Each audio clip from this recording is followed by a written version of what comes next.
নমস্কার, কেমন আছেন আপনারা সবাই? আশা করছি ভালো আছেন। আজ চলে এলাম একটা রেসিপি নিয়ে। আজ বানাবো ফ্রাইড রাইস।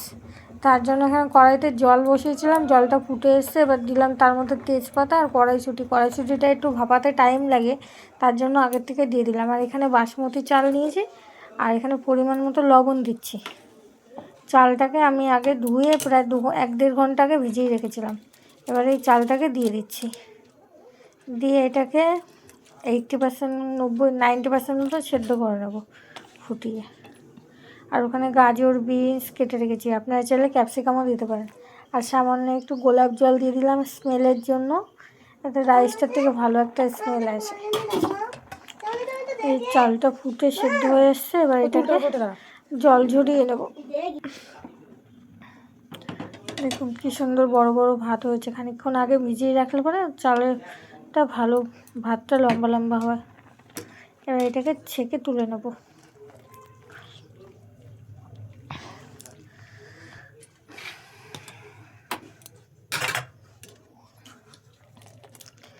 আর ফ্রাইড রাইসের সাথে চিকেন কষা, মাটন কষা খেতে কিন্তু খুবই দুর্দান্ত লাগে। আপনারা কে কে পছন্দ করেন এইভাবে ফ্রাইড রাইস করে খেতে অবশ্যই জানাবেন। এবার কড়াইতে দিচ্ছি অল্প সাদা তেল, আর দিচ্ছি পরিমাণ মতো ঘি। এখানে 1 চামচই দিলাম, আপনারা চাইলে কম বেশি দিতে পারেন।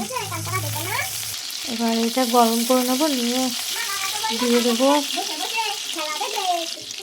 গোটা গরম মশলা, দারচিনি, লবঙ্গ, এলাচ। এবার এটা ফোড়ন দিয়ে দিচ্ছি গাজর আর বিন, দিয়ে এটাকে সামান্য একটু হালকা লবণ দিয়ে ভেজে নেব। যেহেতু আগে লবণ দিয়েছি ওই জন্য লবণটা একদম হালকা দিলাম, ভেজে নিয়েছি এটা। এবার দিয়ে দিচ্ছি কাজু আর কিশমিশ, এটাকেও একটু ভেজে নেব এই তেল ঘিয়ের মধ্যে। একসাথে ভেজে এর উপরে দিয়ে দেবো রাইসটা, বাসমতি চালের ভাতটা এর মধ্যে দিয়ে দেবো, দিয়ে ভালো করে মেশাবো। তার মধ্যে দেবো পরিমাণ মতো 2 চামচ মতো চিনি দিয়েছি, যে যেমন মিষ্টি খাবেন সেরকম পরিমাণ দেবেন। আর দিচ্ছি একটু জায়ফল, জয়ত্রী জিরে। এটা একটা রাইসের সুন্দর একটা ভাত কন্ডিশন চাই।